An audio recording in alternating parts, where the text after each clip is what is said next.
Jeudi 1er juin 2021. Bonjour madame, monsieur, bienvenue dans le 13h de ce jour. Voici les titres de ce journal. Plusieurs décisions étaient prises en Conseil des ministres, parmi elles le recrutement de 662 aspirants pour la formation des enseignants des lycées techniques agricoles. Les précisions dans un instant.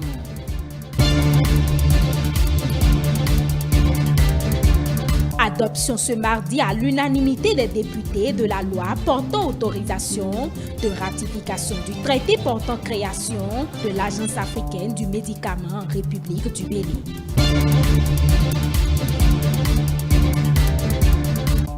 Une invitation au voyage vers le Bénin à travers les recettes culinaires. Voilà le contenu du livre « Le goût de Cotonou, ma cuisine du Bénin ». De la célèbre cuisinière d'origine béninoise, Georgina Viou, désormais membre du gratin de la gastronomie française. Voilà pour le sommaire.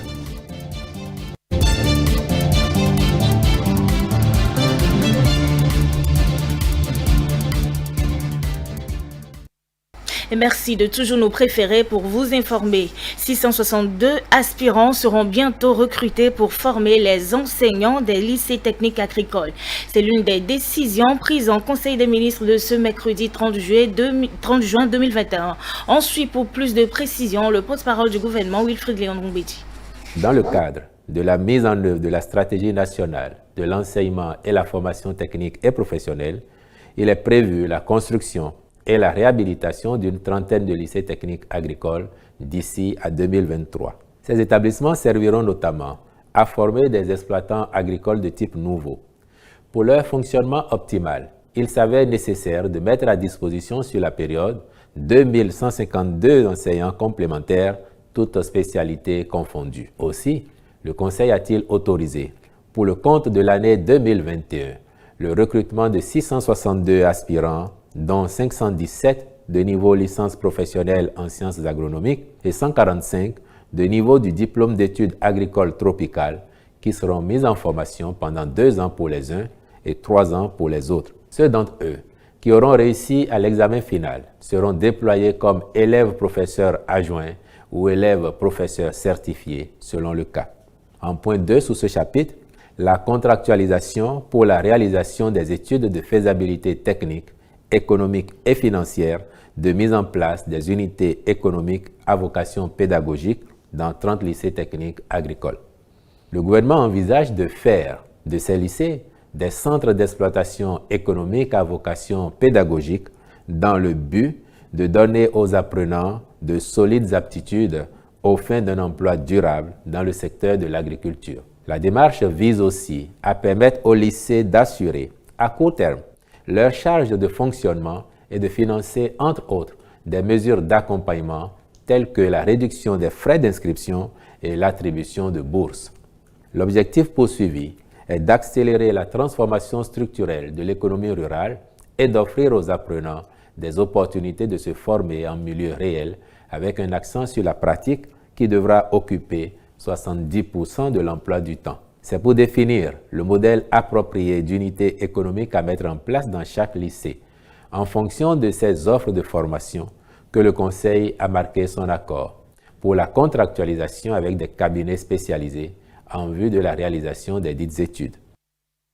Les députés ont adopté à l'unanimité la loi numéro 2021-05 du 29 juin 2021 portant autorisation de ratification du traité portant création de l'Agence africaine du médicament en République du Bénin. C'était ce mardi 29 juin 2021 à l'Assemblée nationale.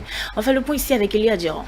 Les députés de la 8e législature ont étudié en procédure d'urgence la loi portant autorisation de ratification du traité sur la création de l'Agence africaine du médicament en République du Bénin, un document qui, dans le fond, a la vertu de renforcer le dispositif national de régulation en matière pharmaceutique. Le président de la commission des lois à l'Assemblée nationale, Orden Aladati, a présenté au cours de la plénière les avantages liés à l'adoption de cette loi. Il rappelle qu'avec cette ratification, le Bénin accélère ainsi le processus de consolidation de son dispositif de régulation en s'arrimant au contexte continental. Le médicament est l'un des maillons essentiels des dispositifs sanitaires dans nos pays, ce qui induit que sa qualité son innocuité et son efficacité soient assurées par les autorités des États dans l'intérêt de la santé publique.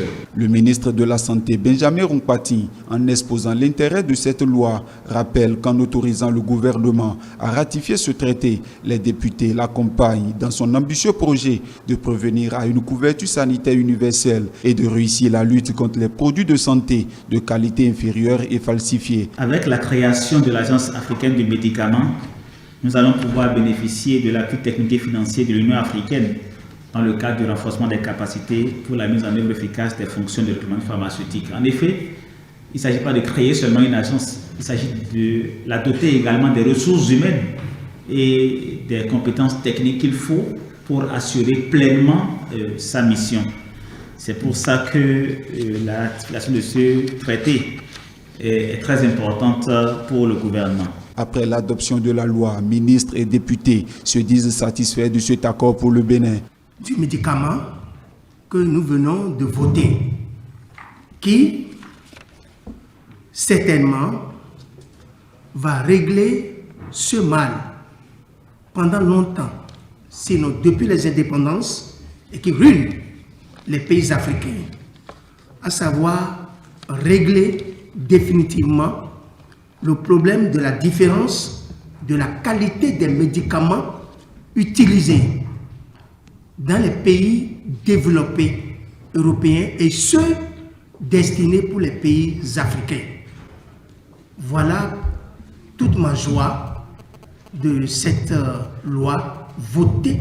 En accélérant le processus de ratification, le gouvernement entend assurer l'accessibilité financière des populations aux médicaments de qualité, mais aussi la réduction des cas de maladies et de décès liés aux produits de circuit illicite et l'amélioration du soin de santé. Le ministre d'État chargé de l'économie et des finances, Romuald Wadagni, était ce même mardi 29 juin à l'Assemblée nationale. Il a présenté aux parlementaires les orientations budgétaires de 2022. Mathieu Bocor. Des orientations budgétaires 2022 présentées aux députés.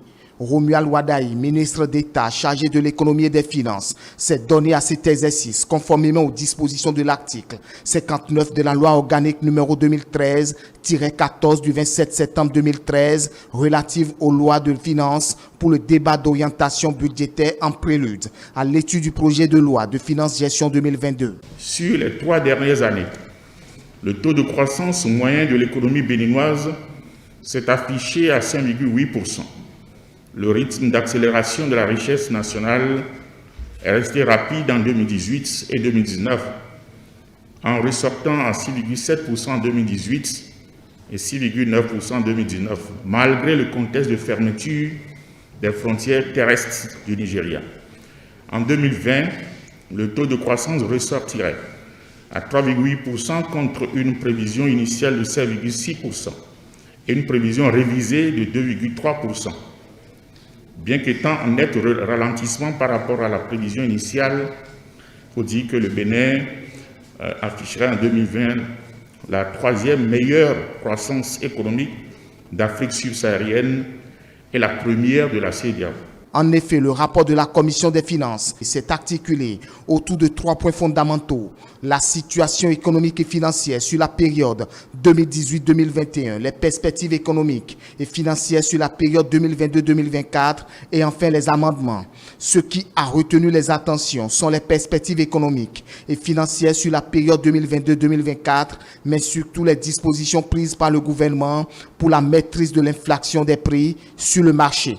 La cherté des denrées alimentaires, notamment des produits de base.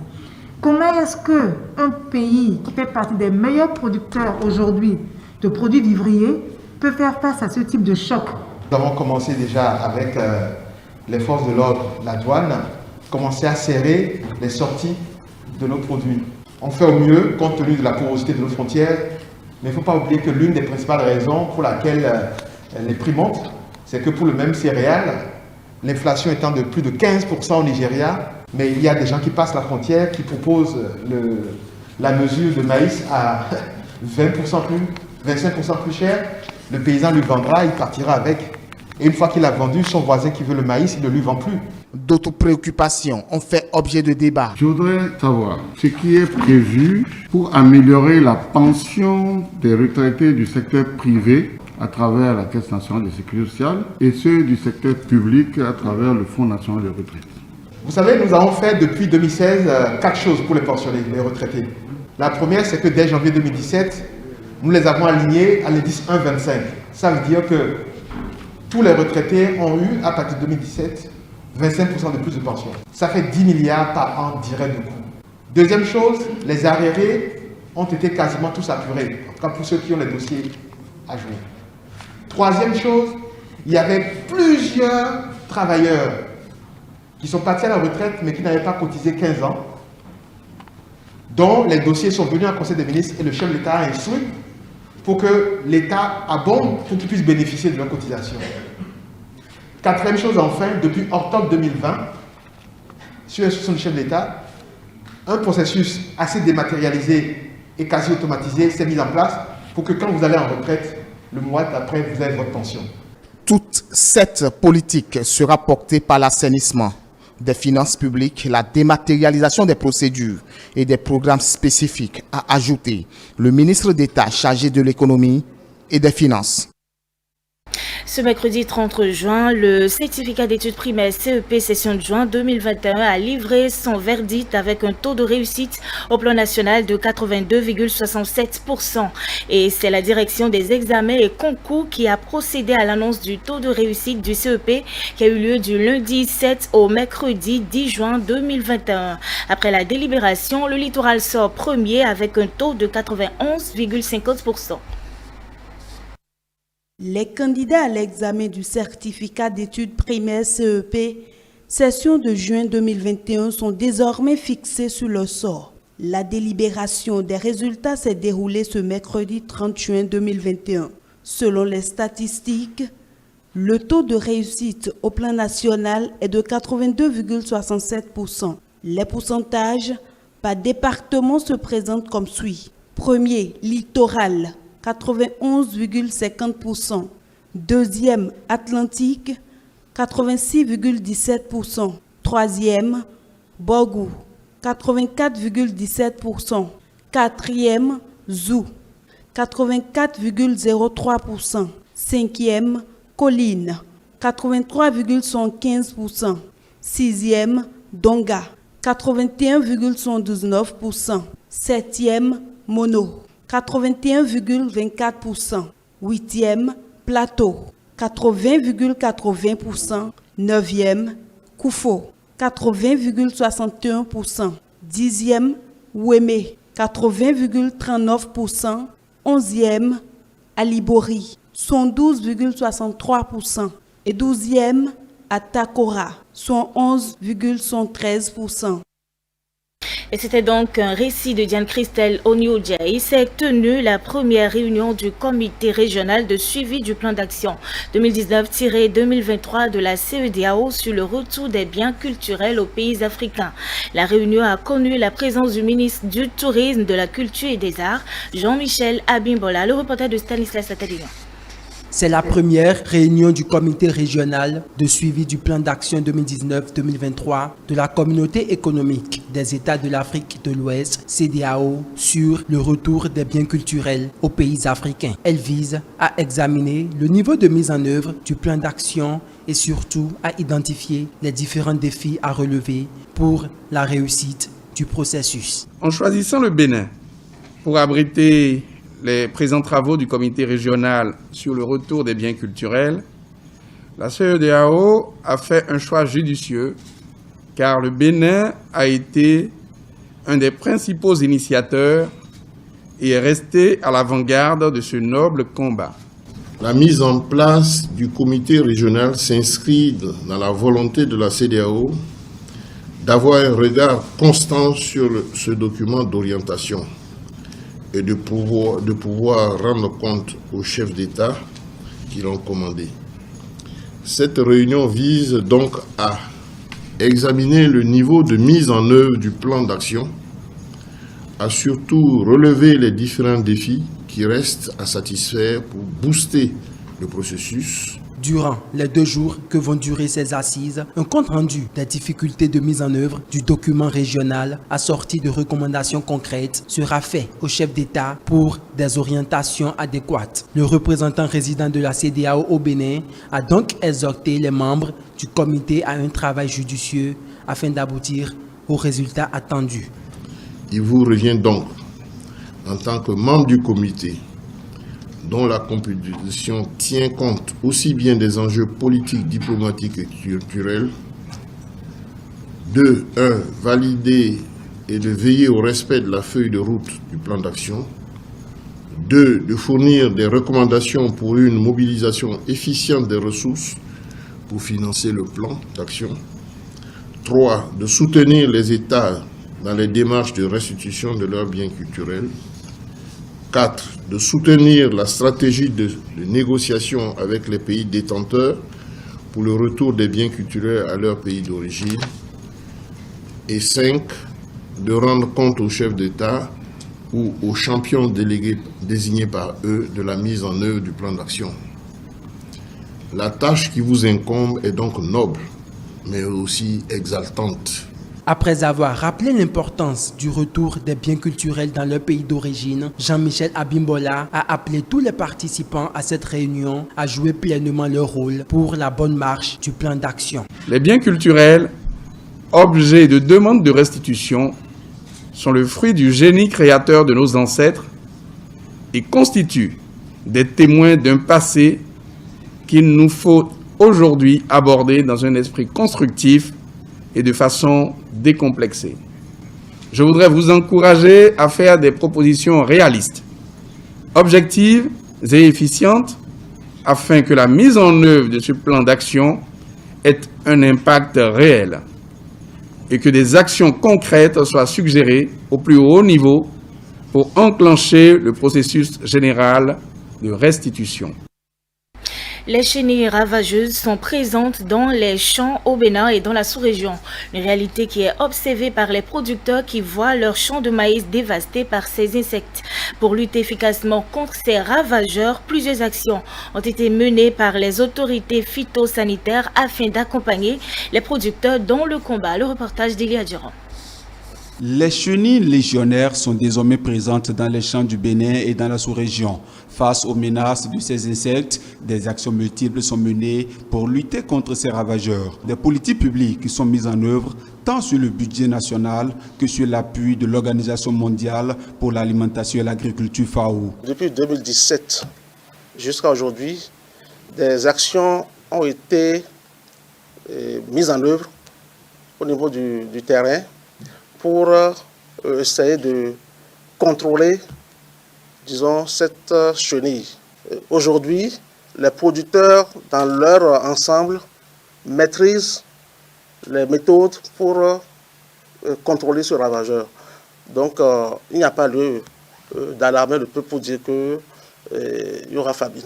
Des travaux de recherche ont été réalisés par l'Institut national de recherche agricole du Bénin INRAB. Il ressort des résultats de recherche plusieurs solutions alternatives qui ont d'ailleurs été mises à la disposition des producteurs. L'INRAB, dès l'introduction de la chenille légionnaire au Bénin, a commencé par développer les méthodes de lutte contre la chenille légionnaire.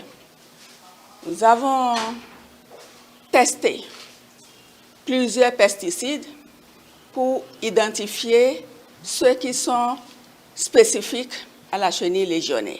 On en a identifié 2, de très bons. Nous avons également testé des méthodes alternatives. Nous avons testé notre savon Palmida du Bénin à plusieurs concentrations. Et nous avons identifié la concentration de 0,5% efficace sur ce ravageur et également non dommageable à la culture. Nous avons la méthode, la solution Palmida. Après la solution Palmida, nous avons également aussi l'huile de Nîmes plus homocline. Je peux vous dire comment on fait le traitement. Et la solution Palmida, là, un pain de Palmida dans 20 litres d'eau. C'est avec ça qu'on fait le traitement. un pain de Pamida dans 20 litres d'eau. Et pour traiter un hectare, il faut 15 pains de Pamida, environ 300 litres d'eau, dans 300 litres d'eau pour traiter un hectare de champ de maïs. Et cette méthode est très efficace. Moi, en tant que producteur, je l'ai fait. Outre ces mesures, le chef-service protection des végétaux de la direction de la production végétale, Eric Adosso, rassure que malgré la présence des ravageurs dans les champs, avec les techniques nouvelles, le risque de destruction des maïs dans les champs est négligeable. On peut s'inquiéter à partir du moment où on ne dispose d'aucun moyen pour gérer le ravageur. S'il n'y a pas de moyen pour gérer ce ravageur, nous pouvons nous inquiéter. Mais à partir du moment où la recherche et les autres services compétents du ministère de l'Agriculture se sont mobilisés pour mettre à la disposition des producteurs ce dont ils ont besoin lorsque le ravageur apparaît dans leur champ, ce dont ils ont besoin pour les gérer, il n'y a plus lieu de s'inquiéter. Il y a lieu simplement d'appliquer ce qui est recommandé au moment opportun pour arrêter l'évolution des attaques du ravageur. Les autorités intervenant dans le contrôle phytosanitaire invitent par la même occasion les producteurs au respect des techniques mises à leur disposition. Elles rassurent de ce que, malgré les menaces de ces insectes, le Bénin est déjà hors du danger. Et nous poursuivons ce journal avec cette dernière information, une invitation au voyage vers le Bénin à travers les recettes culinaires. Voilà le contenu du livre Le goût de Cotonou, ma cuisine du Bénin, de la célèbre cuisinière d'origine béninoise Georgina Viou, désormais membre du gratin de la gastronomie française. Lors de la cérémonie de lancement organisée mardi, l'ambassadeur du Bénin en France, Euseb Agbongla, a tenu rendre hommage à cette compatriote qui fait la fierté du Bénin dans le monde. Reportage. Témoigner la reconnaissance du gouvernement béninois à une Amazone devenue une célébrité de la gastronomie en France. Voilà l'objectif de cette rencontre organisée par l'ambassade du Bénin à Paris pour honorer Georgiana Viou, auteur d'un ouvrage qui invite avec appétit à la destination Bénin. Les 67 recettes culinaires du Sud Bénin présentées dans cet ouvrage éveille chez nous, Béninois, un appétit instantané, un souvenir d'enfance pour les plus âgés, je voudrais dire. En tout cas, un art de vivre qui ne manquera pas de subjuguer tout visiteur étranger au Bénin.